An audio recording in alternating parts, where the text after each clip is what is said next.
The truck's brakes failed as Sarah flew down the mountain road, her knuckles white on the useless steering wheel. The cliff's edge rushed closer, 50 feet, 30, 10. "Leave me," she screamed as 14-year-old Marcus, the homeless boy she'd fed that morning, sprinted alongside the truck. He grabbed the door handle, wrenched it open, and locked his arms around her waist.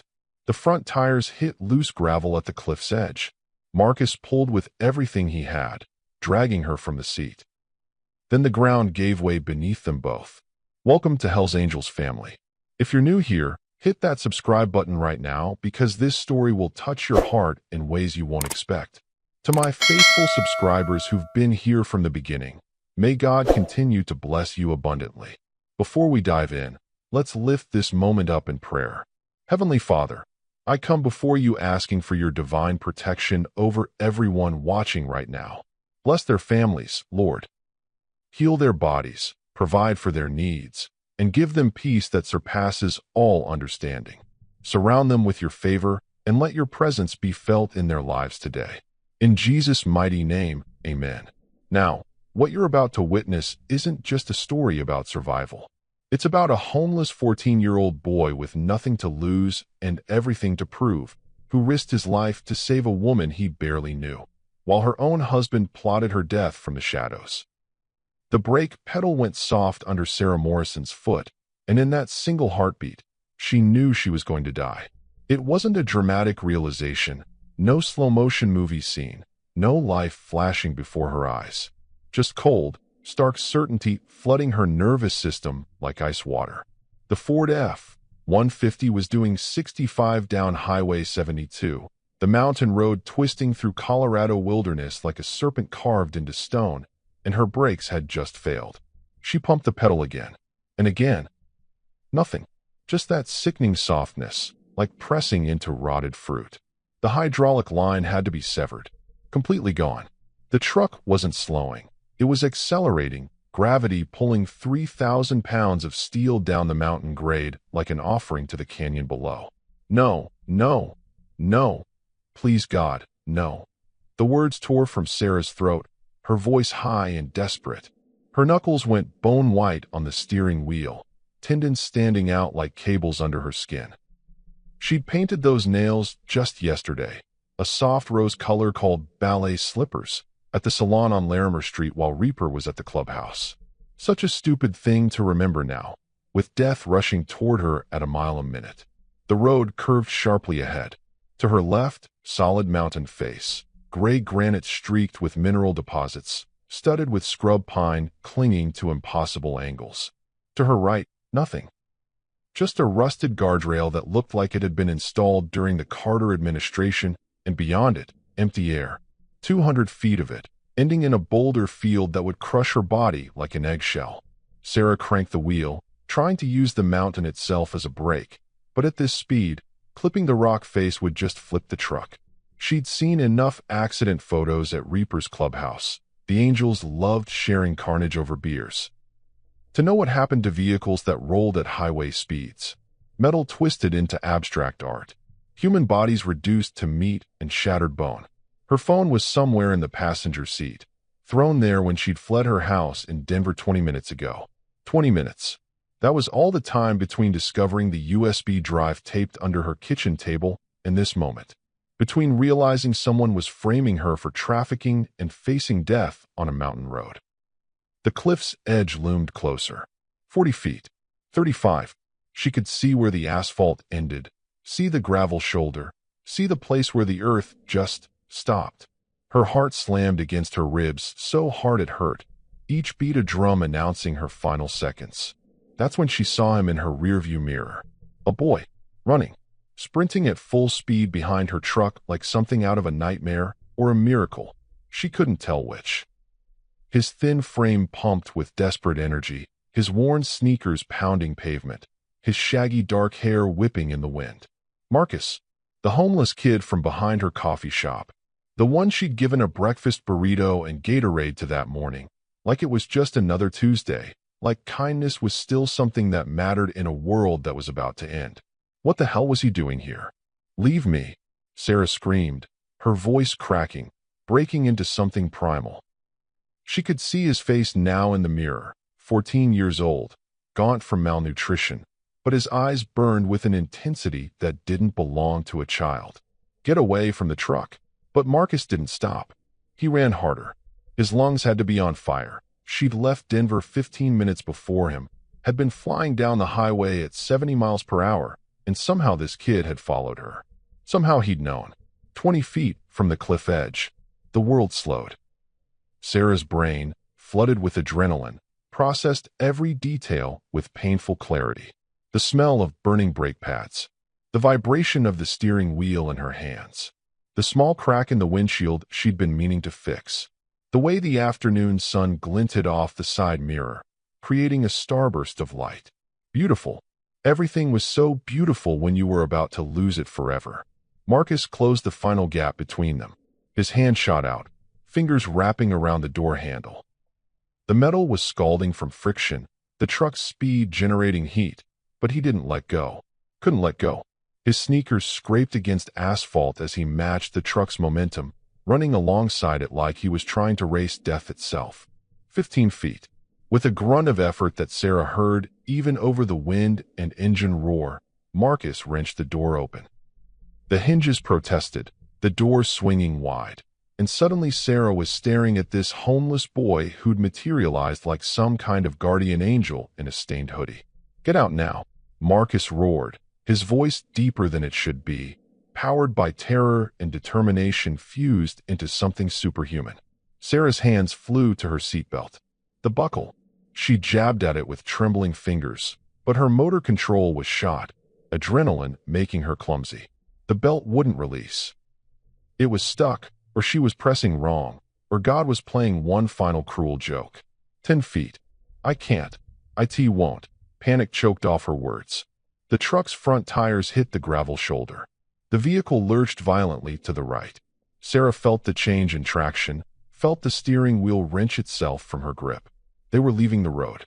The guardrail was there, flimsy and useless, already bending from the truck's weight.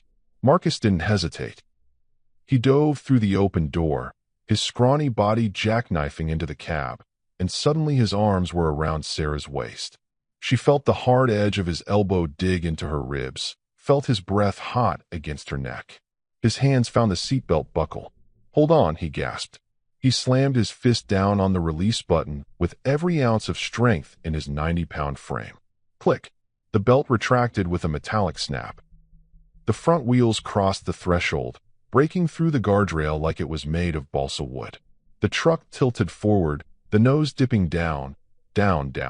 Gravity grabbed hold with greedy fingers. Marcus pulled. Sarah pushed. Their combined weight shifted backward, tumbling out of the cab in a tangle of limbs. For a fraction of a second, Sarah felt weightlessness, suspended between the truck and solid ground, between death and life. And then they hit the road. Hard. Marcus took the brunt of the impact, his back slamming against asphalt with a sound like a side of beef hitting a butcher's block. Sarah landed on top of him, driving the air from his lungs in an explosive gasp. Her knee cracked against pavement. Pain shot up her leg, white-hot and electric, but it was the pain of being alive. The truck teetered on the cliff's edge for one impossible moment, balanced on some invisible fulcrum, the rear tires still touching road. Sarah watched from where she lay, unable to look away. The F-150 hung there, defying physics, as if the universe was considering mercy. Then the ground crumbled. The truck plunged nose first into the abyss. The sound was apocalyptic, metal shrieking as it struck rock face on the way down, glass exploding into diamond clouds, the engine still running as it fell. The impact at the bottom came 3 seconds later, a deep, resonating boom that Sarah felt in her bones. A plume of dust and debris erupted from the canyon floor. Then silence crashed down like a curtain. Horrible, ringing silence. Sarah lay on her back on the warm asphalt, chest heaving, lungs pulling in air that tasted like pine and dust and gasoline. Her entire body shook, muscles spasming with adrenaline aftershock. She was alive. The thought repeated in her head like a mantra. Alive. Alive. Alive. Beside her, Marcus coughed wetly.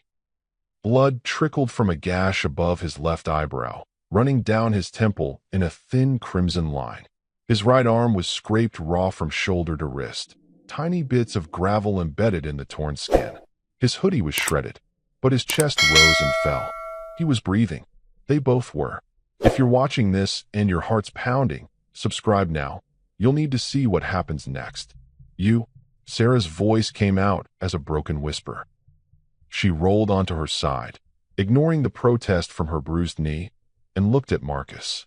Really looked at him. This kid who slept behind dumpsters. This boy she'd fed out of basic human decency. You saved my life. Marcus didn't respond. He was staring past her, back down the road they'd come from, his expression morphing from pain to something far worse. Recognition. Understanding. Fear. Raw and animal and real. Sarah followed his gaze. At first, she saw nothing but scenic Colorado wilderness, the kind of postcard-perfect mountain road that tourists paid good money to photograph. Aspens with their white bark gleaming in afternoon light. Ponderosa pines standing like sentinels. Blue skies so pure it hurt to look at. Then she heard them. The low rumble of engines. Deep. Throaty. Unmistakable. The sound Reaper's bike made when he came home late. When he thought she was already asleep. When he smelled like whiskey and gun oil and other women's perfume. Motorcycles. 3 black Harley-Davidsons crested the hill 300 yards back, riding in tight formation. Even at this distance, even with her vision still blurred from impact, Sarah could see the patches on their leather vests. The Death's Head skull with wings. The rocker that read Denver in bold Gothic letters. Hell's Angels. Her husband's club. Her husband's brothers. Oh God, Sarah breathed. Her hand instinctively went to her jacket pocket, feeling the hard rectangle of the USB drive still there. The evidence. The files that could dismantle the entire Denver chapter's trafficking operation.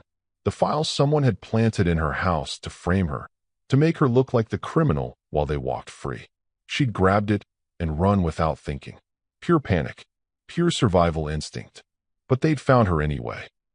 Marcus was already moving, ignoring the blood dripping down his face, ignoring the pain that had to be screaming through every nerve.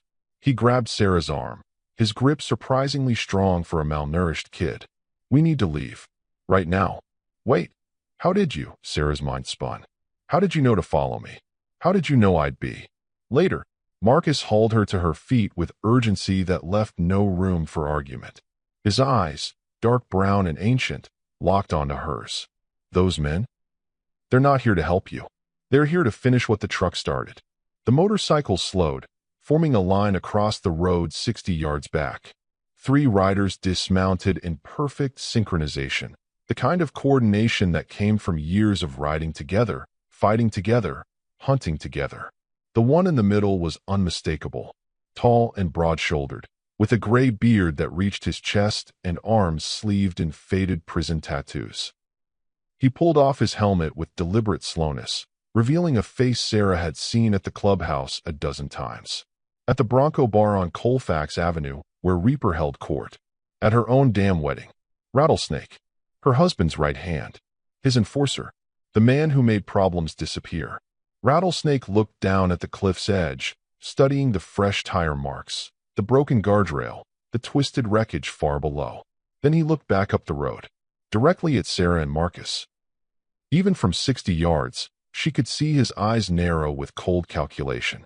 He raised one gloved hand, pointed directly at her. Then he reached inside his vest. Comment below where you're watching from. You might not be safe either. Run, Marcus whispered.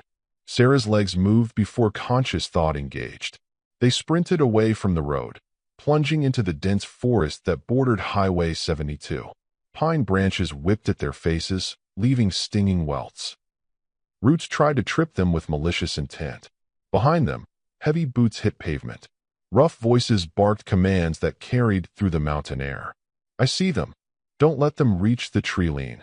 Marcus led the way with the confidence of someone who'd learned to navigate by pure instinct.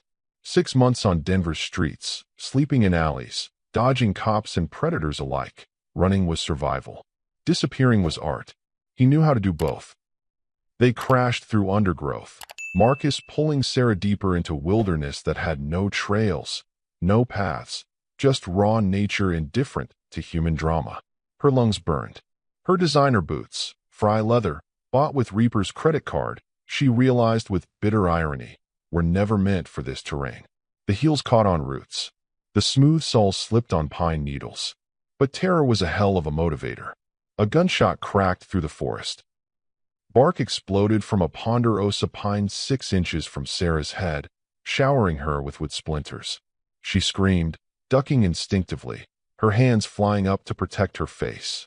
Marcus yanked her sideways, changing direction, zigzagging between towering trees that had stood here long before humans brought their violence to these mountains. More shouts behind them. Closer. The angels were in the forest now, spreading out, tracking them like wolves after wounded deer. Marcus's eyes scanned constantly, processing terrain with survivor's efficiency. Then he saw it, an abandoned gas station, its windows boarded with weathered plywood, weeds growing through cracks in the concrete forecourt. The faded sign read, "Mountain Stop Gas," but half the letters were missing, leaving Malign Top as in peeling red paint. The place looked like it hadn't pumped fuel since the Clinton administration. Perfect. They ran for it, Marcus leading Sarah around the building's perimeter to where a rusted metal door hung, half open on broken hinges. They slipped inside, into darkness that smelled of mold and motor oil and decades of abandonment. Marcus eased the door shut as quietly as possible, wincing as the hinges gave a small squeak of protest. Inside, the abandoned station was a tomb. Dust motes danced in thin beams of light that filtered through gaps in the boarded windows. Empty shelves lined one wall. An ancient cash register sat on a counter, its drawer hanging open, long since looted. Graffiti covered the walls, gang tags, declarations of love, crude drawings. Human marks on a forgotten place. Sarah collapsed against the wall, her legs finally giving out. She slid down until she sat on filthy linoleum, gasping for air, her heart hammering so violently she thought her ribs might crack. Sweat soaked through her shirt. Blood from her scraped knee was seeping through her jeans.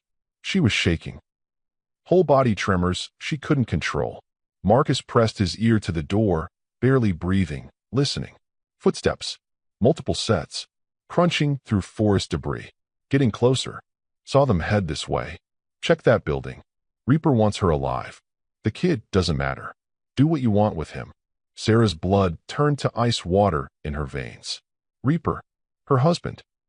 The man who'd promised to love and protect her 3 years ago in a ceremony officiated by the club president. The man who'd held her after her mother's funeral. The man who was now hunting her like an animal. The betrayal hit harder than the physical pain, a knife twisting in her chest where her heart used to be. Marcus looked at Sarah in the dim light, blood still dripping from his forehead wound, but his jaw was set with a determination that didn't belong on a 14-year-old's face. He pulled something from his hoodie pocket, a small flip phone, ancient and battered, the kind of burner you could buy at a gas station for $20. "I need to make a call," he whispered, his voice barely audible. "Who are you calling?" Sarah's voice shook. "Marcus, who are you?" Marcus's fingers hovered over the keys. His eyes met hers, and in that gaze, Sarah saw years of pain compressed into a child's body. "My name is Marcus Rivera," he said quietly. "My father was FBI Special Agent Thomas Rivera. Before the angels killed him 2 years ago." The world tilted beneath Sarah. This homeless kid, this boy she'd fed breakfast to out of simple kindness, was a federal agent's son, and he'd just saved her life while his father's killers hunted them both. Outside, the footsteps grew louder. Closer. A shadow passed by one of the boarded windows, briefly blocking the light. Marcus dialed a number from memory, his fingers moving with practiced precision, and pressed the phone to his ear. 1 ring, 2 rings, 3 rings. Sarah held her breath, not daring to move, not daring to hope. The door behind them rattled violently. Someone was trying to get in. The door rattled again, harder this time. Metal scraped against metal as someone outside tested the lock, the hinges groaning under pressure. Marcus's knuckles went white around the flip phone, his breath caught in his throat. On the fourth ring, a voice crackled through the speaker. Yeah. Male. Gruff. Suspicious. It's Marcus Rivera, the boy whispered, his voice barely audible over the sound of his own heartbeat. Agent Holland. I need extraction. Highway 72, mile marker 37. Abandoned mountain stop station. Multiple hostiles. I have a civilian. Silence on the other end. Then, kid? That really you? Your dad's dead. I know. They killed him. Marcus's jaw clenched. Same people hunting me right now. ATF gang task force, right? You still investigating the Denver chapter? Stand by. Don't move. 20 minutes out. The line went dead. Outside, boots crunched closer. Sarah could hear them now, low voices conferring, strategizing. Her pulse hammered in her ears like a war drum. 20 minutes. They had to survive 20 minutes against trained killers in a building with one exit. Marcus pocketed the phone and turned to Sarah, his young face carved with shadows that made him look decades older. We need to talk. Fast. Talk. Sarah's voice cracked. They're about to break down that door, and you want to. You need to understand what you're caught in. Marcus moved away from the door, pulling Sarah deeper into the station's interior, past empty shelves and a gutted soda fountain. He led her to a back room where ancient employee lockers stood like rusted sentinels. Sit.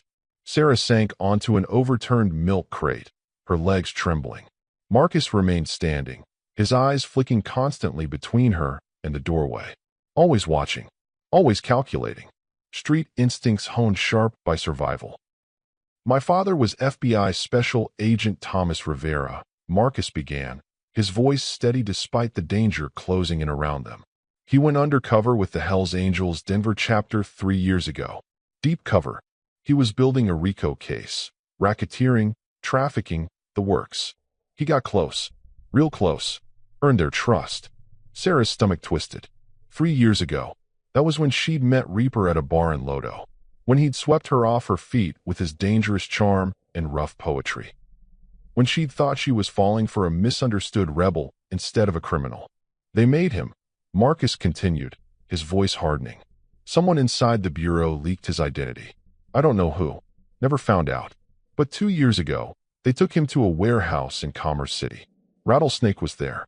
So was your husband. The name hit Sarah like a physical blow. No, Reaper wouldn't. He watched. Marcus pulled something from inside his hoodie. A faded FBI badge in a leather case, the edges worn smooth from years of handling. This is all I have left of him. This and memories of the detective who knocked on our door at 2 in the morning to tell my mom her husband wasn't coming home. Ever. Sarah stared at the badge, her vision blurring with tears she didn't have time to shed. The weight of what Marcus was telling her pressed down like concrete. Her husband. Her life. All of it built on blood. After Dad died, the Bureau put me and Mom in witness protection, Marcus said, tucking the badge away like a talisman. But the angels have reach. Long reach. Someone found us in Albuquerque. Mom got spooked, and we ran. She died 6 months ago. Heart attack. Stress. Grief. Take your pick. His voice didn't waver, but Sarah saw the pain flash across his face. I ended up back in Denver. On the streets. Figured I might as well be close to the people who destroyed my family. Subscribe and like if you're still breathing. You'll want to see how this ends. A loud bang echoed from the front of the building. They were trying to force entry now, shouldering the door, using something heavy as a ram. I've been watching the chapter for months, Marcus continued, speaking faster now, urgency bleeding into his words. Following them, learning their patterns. I recognized Rattlesnake immediately. You don't forget the face of your father's killer. And this morning, when I saw you at the coffee shop, I knew something was wrong. How? Sarah demanded. How could you possibly? Because I've been sleeping behind your shop for 2 weeks, and I've seen the men watching you. Marcus's eyes locked onto hers. Angels. Different ones each day. Rotating surveillance. They've been tracking your movements, Sarah. Building a pattern. And this morning, when you ran out looking terrified, clutching your jacket like it held something precious, I knew they were going to move on you. The USB drive. Sarah's hand went instinctively to her pocket. The evidence. Someone planted it in my house. Documents with my forged signature. Financial records. They're framing me for their trafficking operation. Smart play, Marcus said grimly. Your husband gets a fall guy, keeps the heat off himself, and if you're dead or in prison, you can't testify against him. Clean solution to a messy problem. But why? Sarah's voice broke. I never knew anything. I never asked questions. I stayed quiet, played the good wife. Maybe that's exactly why. Marcus tilted his head, listening. The pounding on the door had stopped. That was worse. Silence meant they were regrouping, finding another way in. Think about it. You're an outsider. No criminal record. Respectable. You own a legitimate business. Perfect patsy if things go sideways. Another crash, this time from a different direction. The boarded windows. They were coming in from multiple points. Sarah's phone buzzed in her pocket, the vibration loud in the tense quiet. She pulled it out with shaking hands. Text message. From Reaper. Baby, where are you? Cops found your truck at the bottom of Canyon Ridge. Are you hurt? I'm worried sick. Call me. The concern sounded so genuine, so loving. Sarah wanted to believe it. Wanted to believe this was all a terrible mistake, that her husband was really worried, that. Marcus snatched the phone from her hands, his face going pale.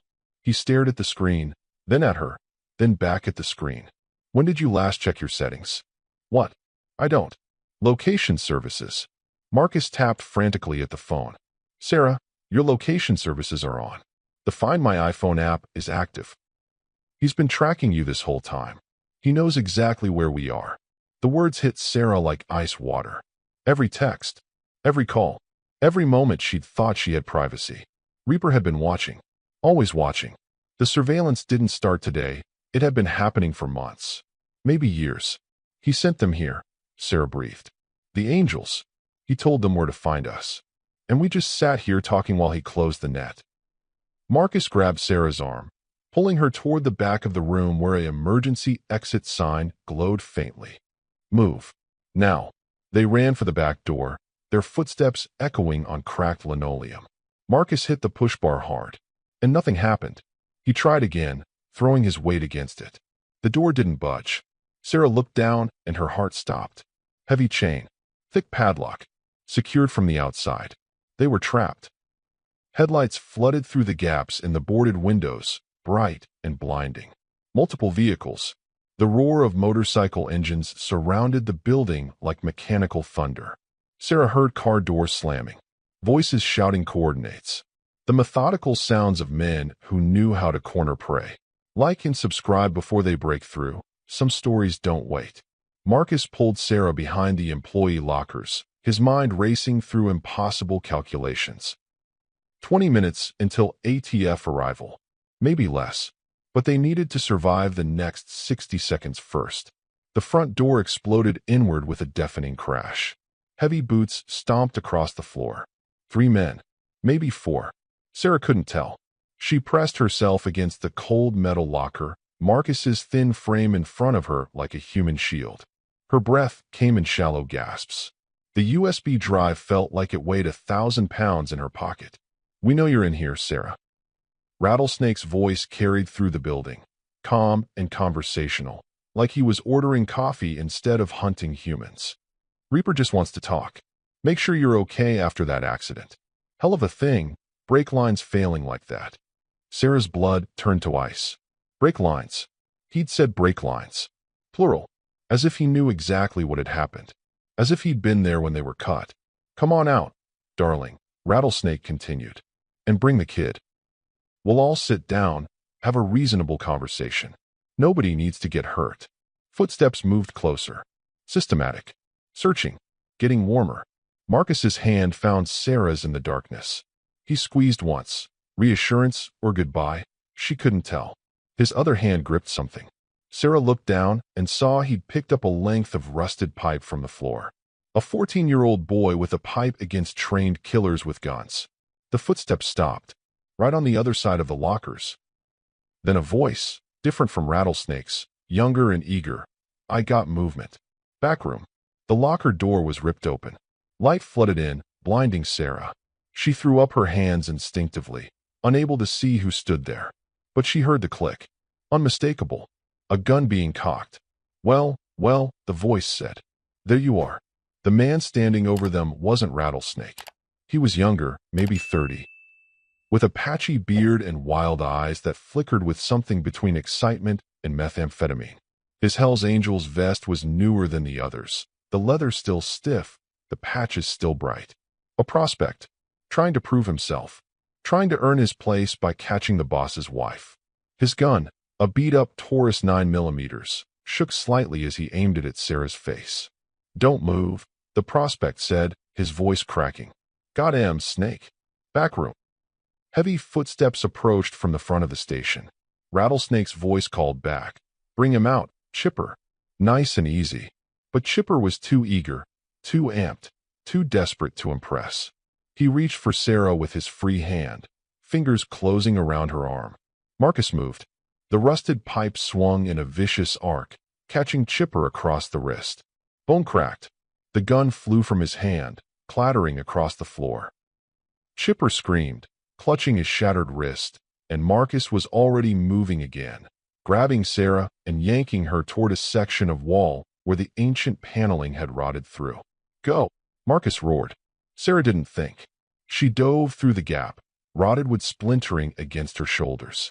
Marcus came right behind her, squeezing through the narrow opening just as Chipper's screams brought the others running. They tumbled out into the Colorado wilderness behind the gas station, pine needles cushioning their fall. Sarah's lungs burned. Her entire body ached. But Marcus was already pulling her up, pulling her forward, pulling her into the forest as gunshots erupted behind them. Wood exploded where they'd been standing seconds before. Angry shouts filled the air. More engines roared to life. The angels were mobilizing, circling around to cut them off. "The trees." Marcus gasped. "Stay in the trees. They can't follow on bikes." They ran deeper into the forest, branches whipping at their faces, roots trying to trip them. Sarah's designer boots were shredded now, her feet bleeding inside them. But fear was better than any painkiller. Behind them, she could hear the angels crashing through undergrowth, spreading out, hunting. But Marcus knew how to run. 6 months on the streets had taught him every trick of evasion, every shadow to hide in, every pattern to break. He led Sarah in zigzags, doubling back, using terrain to their advantage. Uphill where motorcycles couldn't follow, through dense thickets that slowed their pursuers. Always moving, never stopping. Minutes blurred together. Could have been 5, could have been 20. Sarah lost all sense of time, her world reduced to the next breath, the next step, the next second of survival. Finally, Marcus pulled her down behind a fallen ponderosa pine, both of them gasping for air. He held up a hand. "Wait, listen." Sarah pressed her back against the rough bark, her heart hammering so loud she was sure it would give them away. Voices in the distance, getting fainter. The angels were moving in the wrong direction. "We have to keep moving," Marcus whispered. "ATF should be at the station by now, but we can't go back. Too exposed." "Where then?" Sarah's voice shook. "Marcus, where can we possibly go? They'll find us." There's a motel," Marcus interrupted. "About 2 miles west. Mountain View Lodge, just outside Boulder city limits. Old place. Cash only. No cameras. I've stayed there before when I had money." He looked at her. "You still have cash?" Sarah nodded. She'd grabbed her emergency stash from the house. $300 in 20s, hidden in her purse. Reaper had never known about it. Her escape fund, though she'd never admitted to herself that's what it was. They moved through the forest at a cautious pace now, Marcus navigating by instinct and memory. The sun was setting, painting the sky in shades of orange and purple, and Sarah realized with dull horror that this morning she'd been a normal person making coffee and feeding a homeless kid. Now she was a fugitive running for her life through the Colorado wilderness. The motel appeared like a mirage, a squat, single-story building with peeling paint and a flickering neon sign that read, Mountain VEWH. Half the letters were dead. The parking lot held 3 cars, all old, all generic. Perfect. Subscribe and like now. You won't believe what happens next. Marcus hung back in the tree-line while Sarah approached the office. An elderly woman sat behind bulletproof glass, watching a small TV that showed a game show. She barely looked up when Sarah rang the bell. Room for the night. Cash. $80. No refunds. Checkouts at 11. Sarah slid 420s through the slot. The woman pushed a key across. Actual metal key, not a card, attached to a plastic tag marked 7. Room 7 smelled like cigarettes and pine sol, but it had a working lock and curtains that closed. Marcus swept the room with practiced efficiency, checking the bathroom, the closet, under the bed. Then he locked the door, fastened the chain, and propped a chair under the handle. Only then did Sarah collapse onto the bed, her body finally giving out. She stared at the water-stained ceiling and tried to process everything. Failed completely. Marcus pulled a laptop from Sarah's purse. She'd grabbed it from her house, without thinking, muscle memory from years of running a business. He powered it on, pulled out the USB drive, and hesitated. Once we look at this, there's no going back, he said quietly. Whatever's on here made them want you dead. You sure you want to know? Sarah sat up, her jaw set. I need to know. All of it. Marcus inserted the drive. The laptop word, loading files. A directory appeared, dozens of folders, labeled with dates and names. Marcus opened the first one. Shipping manifests. Port of Los Angeles. Containers labeled motorcycle parts, with weights that didn't match their contents.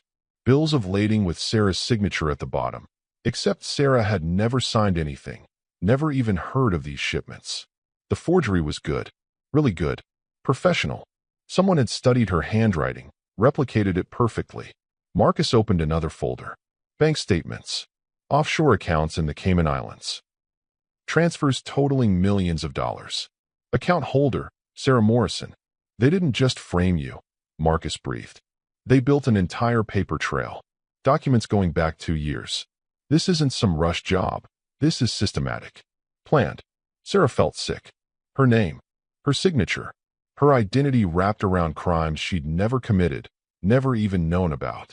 If the FBI found this evidence, she'd spend the rest of her life in federal prison. There's more, Marcus said, his voice strange. He'd opened a video file labeled insurance_Reaper_2024. The video opened with shaky footage, clearly shot on someone's phone. A warehouse interior. Dim lighting. Stacks of wooden crates. And in the center, 2 men talking. One was Rattlesnake. The other, Sarah's breath caught in her throat. Reaper. Her husband. Wearing the same leather jacket she'd bought him for his birthday last year. Marcus turned up the volume.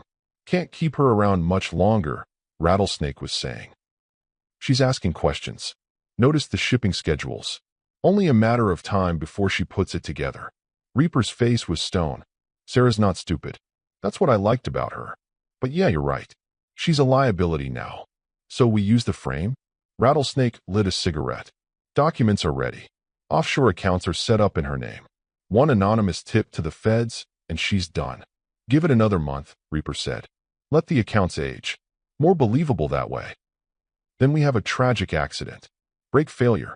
Car goes off a cliff. Very sad. Very unfortunate. Like and subscribe. She needs you watching to survive this. Rattlesnake grinned. And if the accident doesn't work? Then we use the frame and she disappears. Either way, problem solved. Clean. Reaper took a drag from Rattlesnake's cigarette. I'll miss her cooking, though. Woman made a hell of a lasagna. They both laughed. The video ended. Sarah sat frozen, her mind unable to process what she'd just heard. Her husband, discussing her murder, joking about her lasagna while planning to send her off a cliff or into a prison cell for crimes she didn't commit. The betrayal was so complete, so total, that she couldn't even cry. There were no tears for something this big. Just hollow numbness where her heart used to be. Marcus closed the laptop gently. I'm sorry, he said, and meant it. A sound outside. Both of them froze. A motorcycle engine. Slowing. Stopping. Right outside their room. Marcus moved to the window, carefully parted the curtain a fraction of an inch, and looked out. His face went white. Sarah, he whispered. We need to leave. Right now. Who is it? But Sarah already knew. She could feel it in her bones, in her blood, in the place where love used to live. The doorknob rattled. Then a key slid into the lock. Not their key, but a master key, or a lockpick. The mechanism clicked. The door pushed open an inch before the chain caught. Through the gap, Sarah saw him. Reaper stood in the doorway, backlit by the parking lot lights, his face half in shadow. He wasn't alone. Behind him, four club members fanned out, blocking any escape route. Reaper looked directly at Sarah, then at Marcus, then back at Sarah. His hand moved to his belt, pulling out a Glock 19, the same gun he'd taught her to shoot at the range, claiming he wanted her to be safe. "Baby," Reaper said softly, his voice carrying that familiar warmth that had once made her feel protected. "You weren't supposed to see that video." The chain held. Barely. It was just a thin strip of brass connecting the door to the frame, the kind of security feature designed to make motel guests feel safe while providing almost no actual protection. But in that moment, that fragile chain represented the line between life and death, freedom and capture, hope and despair. Reaper's eyes studied it with the patient calculation of a man who'd broken into 100 rooms before, his gaze measuring the metal's thickness, the screw's depth, the exact amount of force needed to snap it clean. "Step away from the door, Sarah," Reaper said, his voice still carrying that dangerous calm she'd once mistaken for strength, for protection, for love. "We're coming in one way or another. You can make it easy on yourself, or you can make it hard. Your choice. But we both know how this ends." Sarah couldn't move. Her legs had turned to concrete, rooted to the worn carpet with its pattern of faded roses and mysterious stains. She couldn't speak either. Her vocal cords had frozen, paralyzed by the surreal horror of watching the man she'd married, the man whose last name she carried, pointing a gun at her through a doorway, the man who'd held her trembling body on their wedding night and promised forever, the man who'd whispered sweet things in the dark, the man who'd planned her murder over a cigarette and a laugh like he was discussing weekend plans. How had she been so blind? Marcus grabbed her shoulder hard enough to leave bruises, his thin fingers digging into her flesh, yanking her backward toward the bathroom. "The window. Move. Now." But before Sarah's legs could obey, before her brain could process the command, Reaper's shoulder hit the door with the force of 200 pounds of muscle and momentum. The chain snapped with a metallic ping that sounded like a death knell, and suddenly 5 men poured into the small motel room, like flood water breaching a dam. They filled every space, cut off every angle, blocked every escape route with the practiced efficiency of predators who'd cornered prey countless times before. The smell of leather and motor oil and stale sweat overwhelmed the room's cigarette stench and cheap air freshener. Reaper stepped forward first, his Glock steady in his right hand, his face an unreadable mask. Behind him, the 4 angels spread out with tactical precision, 2 blocking the door, cutting off retreat to the parking lot, 2 moving toward the bathroom, eliminating the window escape. They moved without speaking, without signals, their coordination born from years of riding together, fighting together, hunting together. Professionals. They'd done this before. Maybe dozens of times. Maybe hundreds. The room suddenly felt impossibly small. 7 people crammed into maybe 300 square feet of stained carpet and peeling wallpaper. Sarah could feel the walls closing in, the air growing thin, her chest tightening with panic that threatened to shut down her brain entirely. "Sit down," Reaper ordered, gesturing to the bed with his Glock. It wasn't a request. The gun made that clear. Sarah's legs moved on autopilot, muscle memory from 3 years of obeying this man's requests, his suggestions, his commands disguised as loving guidance. She sank onto the threadbare comforter, her hands trembling in her lap like wounded birds. Marcus remained standing, positioning himself between Sarah and the men, his thin frame, all 90 pounds of malnourished teenage defiance. A pathetic shield against overwhelming force. But he didn't move, didn't flinch. His jaw was set, his eyes hard, his body language screaming that they'd have to go through him to get to her. 14 years old, Sarah thought with a pang of guilt. Just a kid, and he's braver than I've ever been. Reaper holstered his gun, a show of confidence, or maybe cruelty, proving he didn't even need the weapon to control them. The message was clear: "You're no threat to me." He pulled the chair from under the doorknob where Marcus had wedged it, turned it around, and straddled it backward, his arms resting on the backrest. Casual, relaxed, like they were having a friendly conversation over coffee instead of a hostage situation in a dingy motel room. His leather vest creaked as he settled his weight, the death's head patch on his chest grinning obscenely. "You've had quite a day, baby," Reaper said. His eyes locked on Sarah with an intensity that once would have made her feel desired. Now it just made her feel hunted. Truck goes off a cliff. You survive against all odds. Run through the woods like some kind of action movie hero. End up here. He shook his head with mock sympathy, the gesture so familiar it made Sarah's stomach turn. Must be absolutely exhausting. You look tired, sweetheart. Really tired. Don't call me that. Sarah's voice came out as barely a whisper, but it carried enough venom to make Reaper's eyebrow raise in surprise. Maybe even respect. "What, baby?" He smiled, that same crooked smile that had made her heart flutter the first time they met in that Lodo bar 3 years ago. The smile she'd thought was charming, mysterious, dangerous in an exciting way. Now it just looked cruel, predatory. "But that's what you are. My baby. My wife. Mine. Says so on the marriage certificate. Says so on the tattoo I got over my heart. Remember when I showed you? You cried happy tears. You tried to kill me. No, sweetheart." Reaper leaned forward, his elbows on the chair back, his face earnest like he was explaining something to a confused child. "I tried to make you disappear. There's a significant difference. Killing you would have been messy, emotional, blood and guilt and questions I didn't want to answer. I didn't want that. The frame was cleaner. Let the feds do the work, send you away for 20 years in some women's facility, and I move on with my life. Clean break. But you had to run. Had to grab that USB drive and run instead of just accepting what was coming. You made it complicated, Sarah. You always make things complicated." Marcus spoke for the first time since the angels had entered, his voice steady despite the situation, despite the 5 grown men surrounding them. "The brake lines. That was you." Reaper's eyes shifted to Marcus, really seeing him for the first time. His gaze traveled up and down the boy's frame, taking in the tattered hoodie, the bleeding forehead wound, the scraped arms, the defiant stance. Recognition flickered across his face like a match striking. "You're the kid from behind Sarah's shop. The little stray she kept feeding." He laughed, a low rumble that vibrated through the room. "She always did have a bleeding heart for strays. Dogs, cats, homeless teenagers.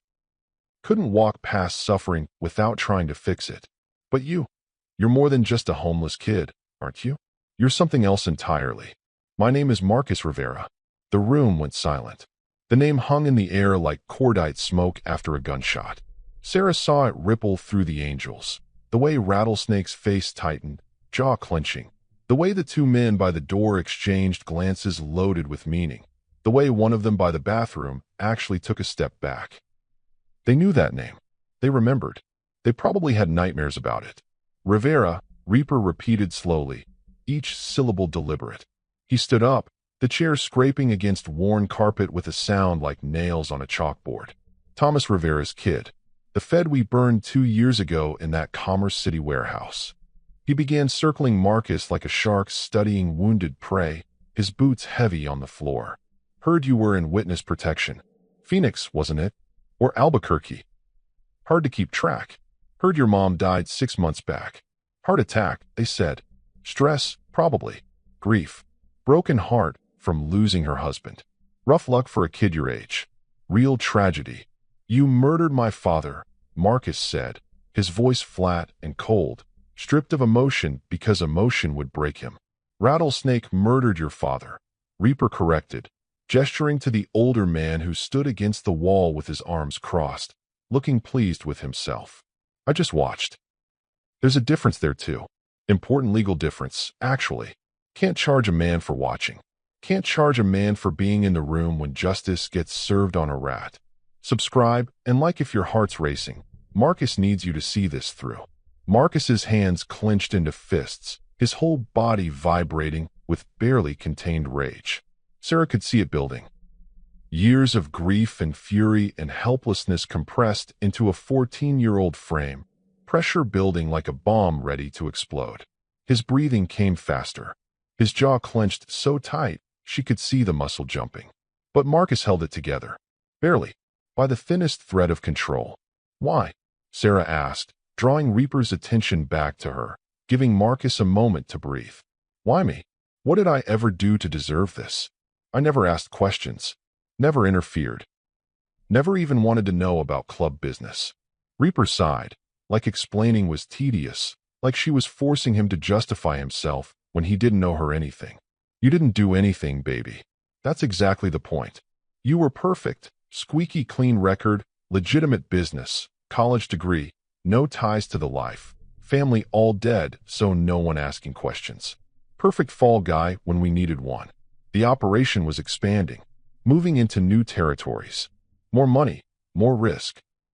DEA was sniffing around our West Coast connections. We needed insurance. A scapegoat ready to go if things went sideways. So you married me? Sarah's voice cracked. 3 years of lying, pretending, playing house. All just to use me. I married you because you made good lasagna and looked great on the back of my bike and didn't ask stupid questions, Reaper said with brutal honesty that cut deeper than any knife. The frame thing came later, when the heat increased, when we needed a contingency plan. Business decision. Nothing personal. Just smart strategy. You planned my death. Sarah's voice rose. You laughed about my cooking while discussing how to murder me. How is that not personal? Because it's not about you, Reaper said simply, spreading his hands like it was obvious.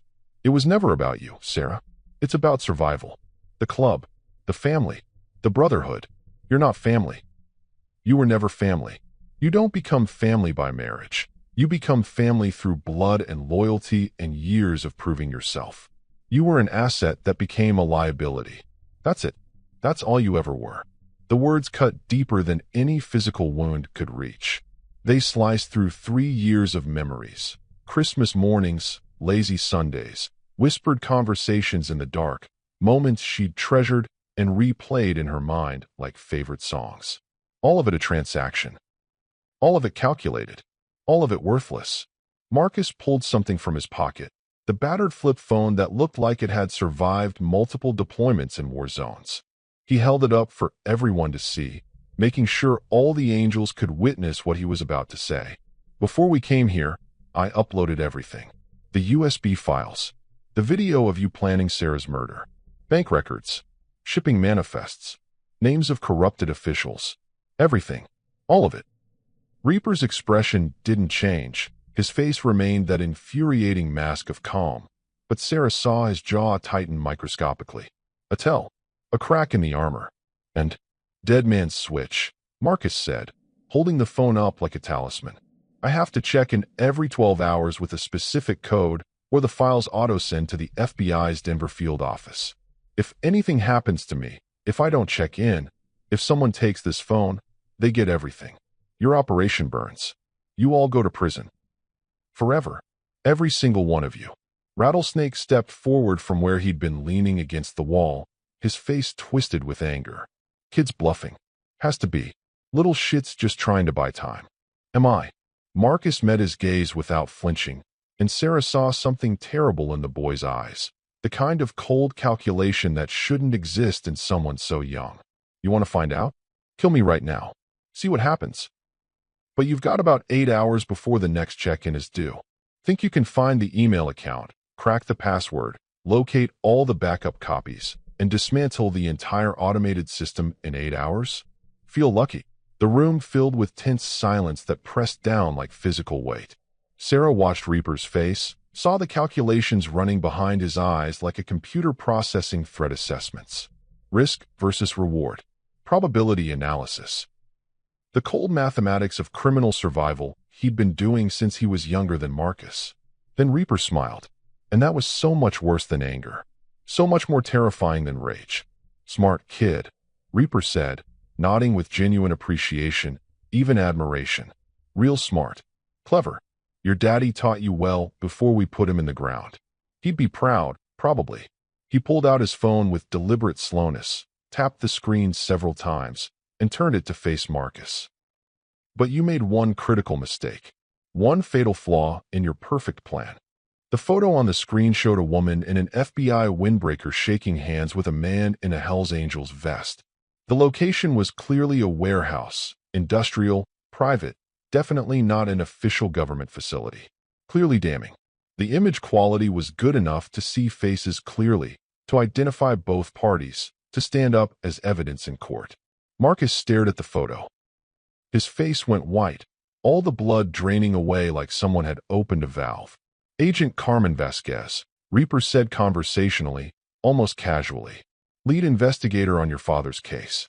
Been on our payroll for 3 years now. Very generous payroll, I might add. How do you think we knew your dad was FBI in the first place? How do you think we found you in Albuquerque when you ran? Christmas card?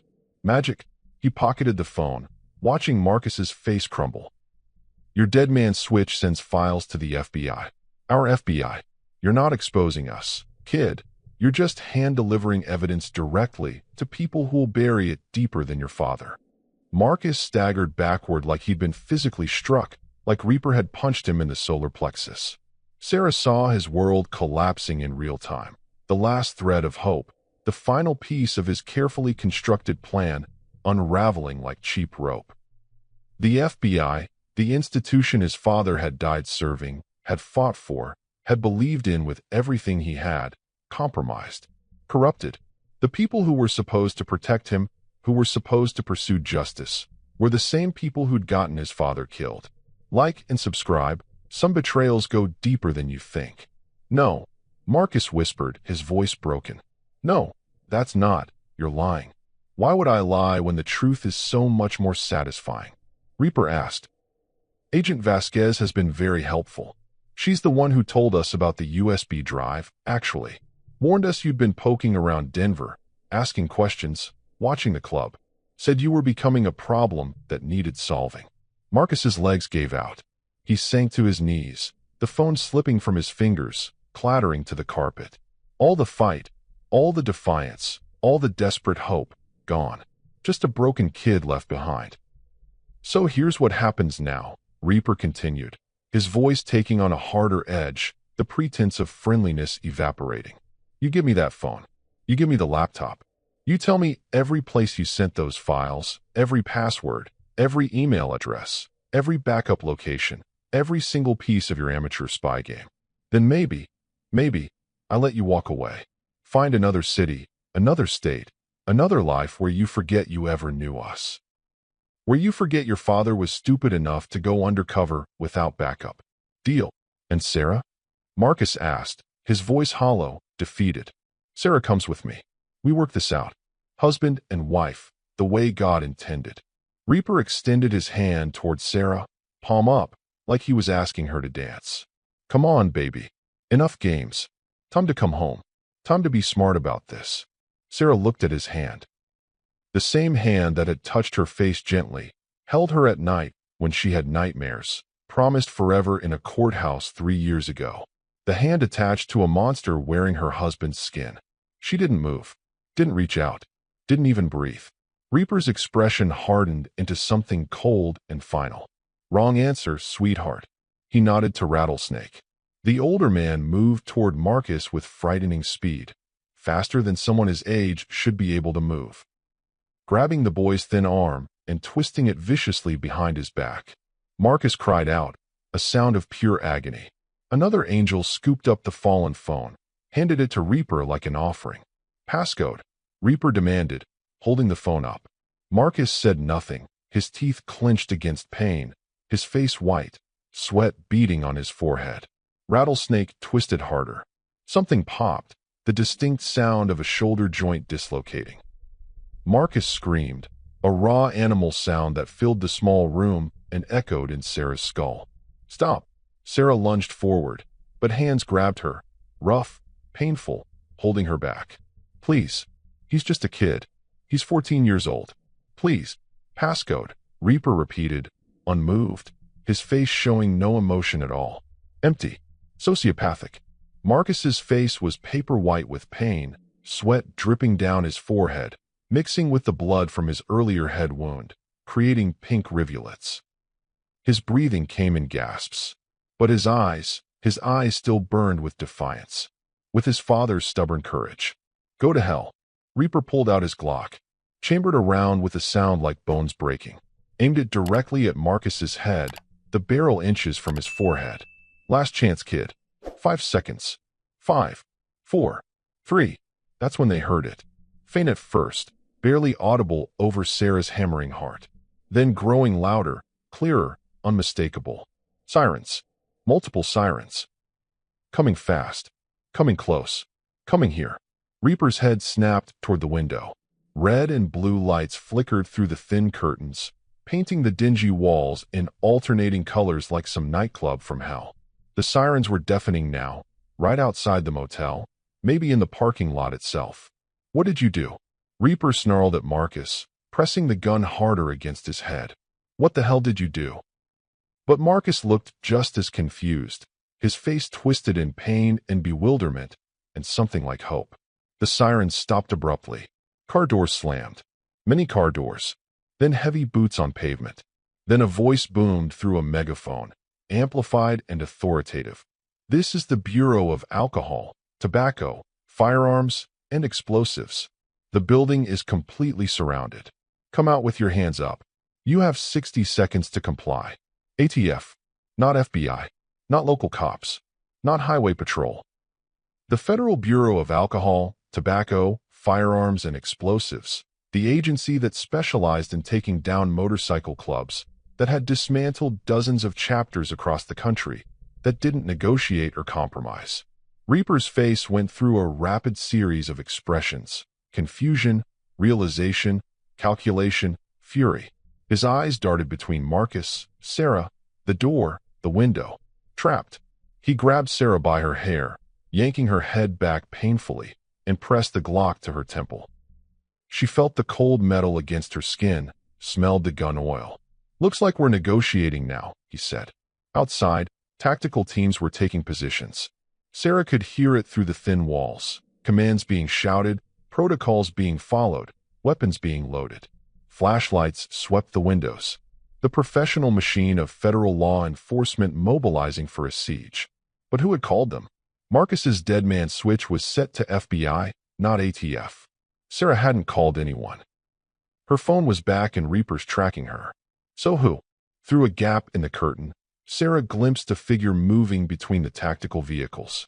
A man in an ATF windbreaker, coordinating with the team, pointing, directing.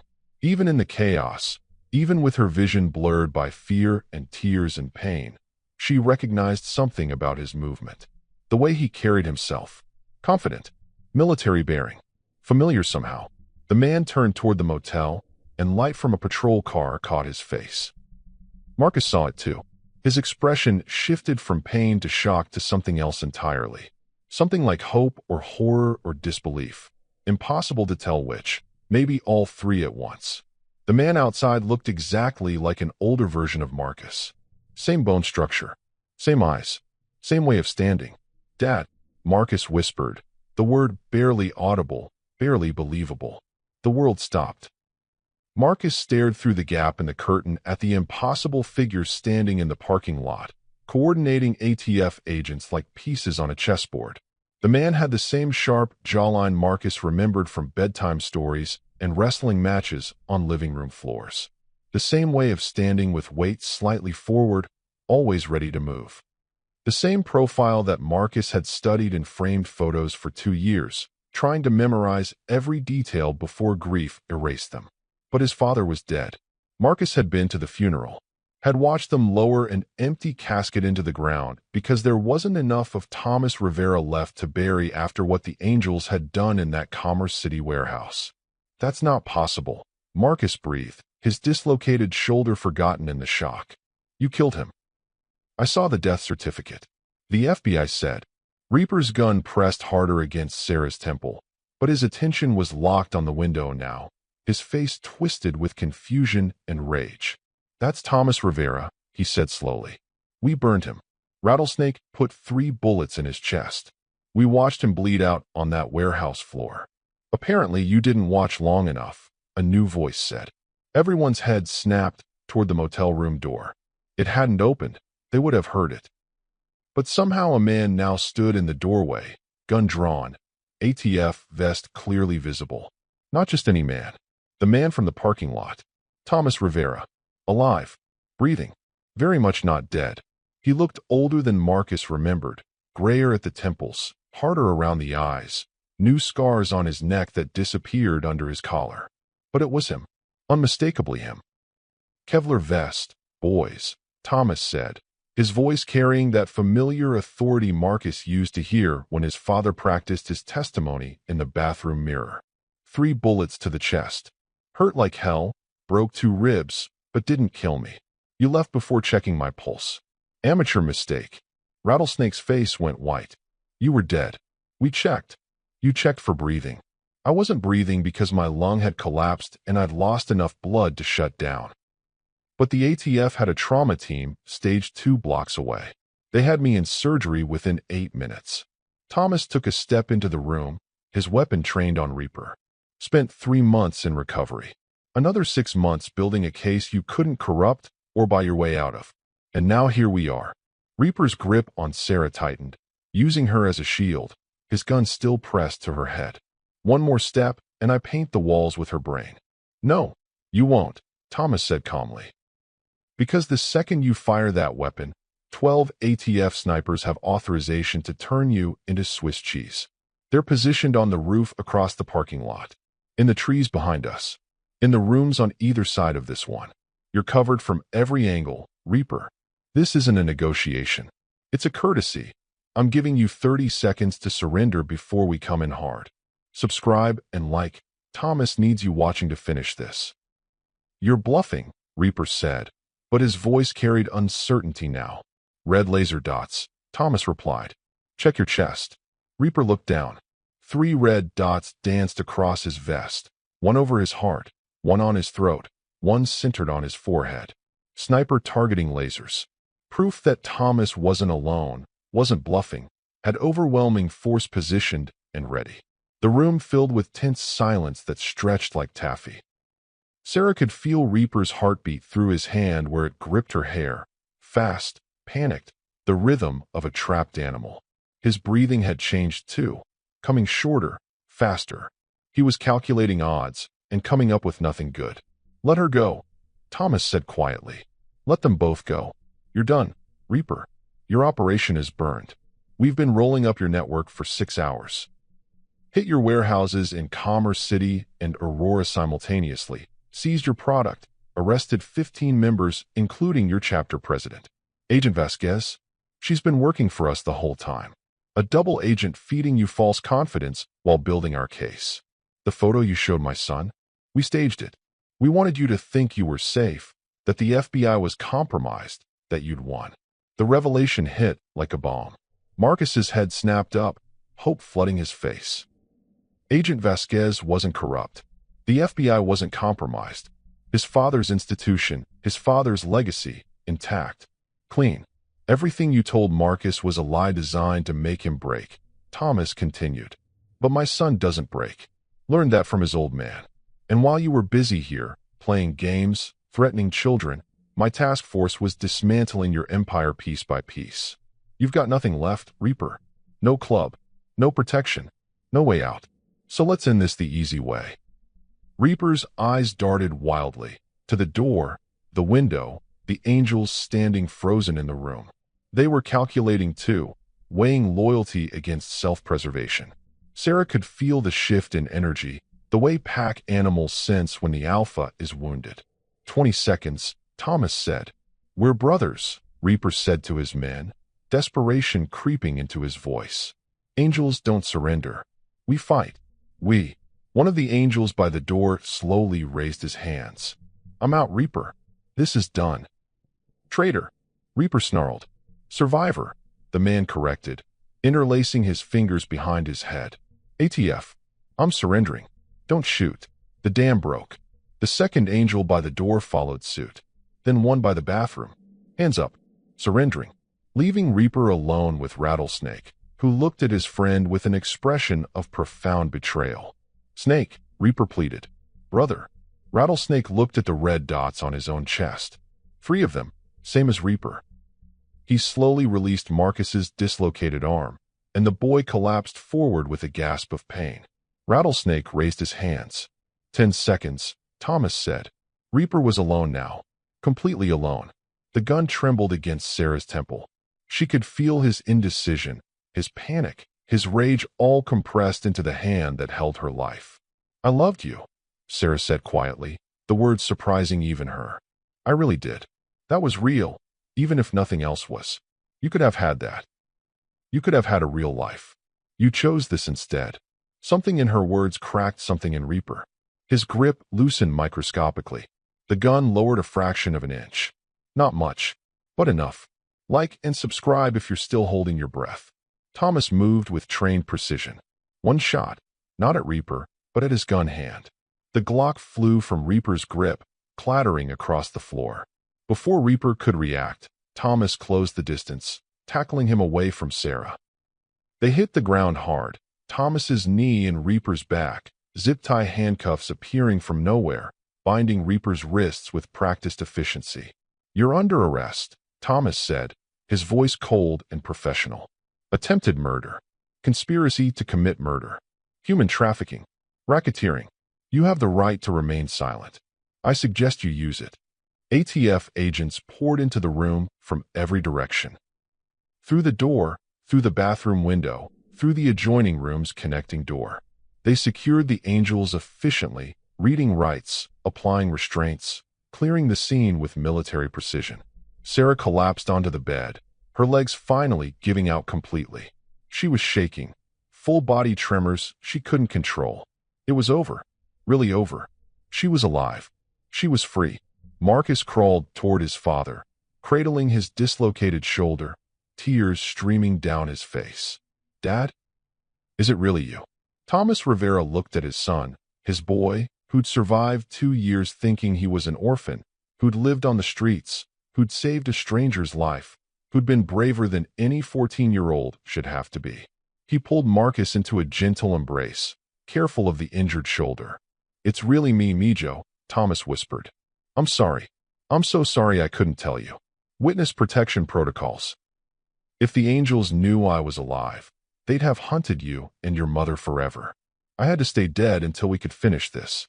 Until it was safe. Mom, Marcus sobbed. Dad, Mom died. 6 months ago.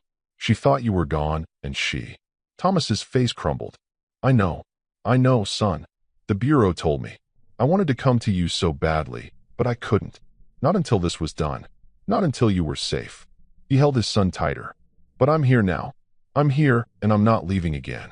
Never again.